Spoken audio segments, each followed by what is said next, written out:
it says to power it off. We'll power it off then. It's just to make sure that everything is doing okay. We'll go ahead and unplug it.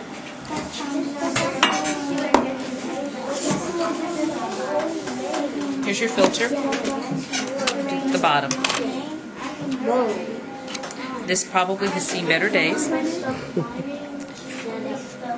So what you want to do is you want to knock the dust out, and if you want to, you can clean it with a little bit of running water. In this case, it looks like it's pretty loose, so we'll go ahead and knock the dust out. Okay. So once you've got your filter cleaned, and again, you can do it from knocking the dust out, washing it, leaving it overnight.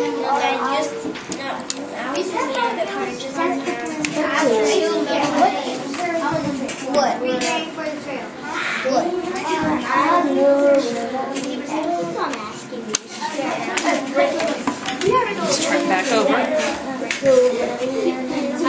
Make sure everything's plugged in. We'll power on.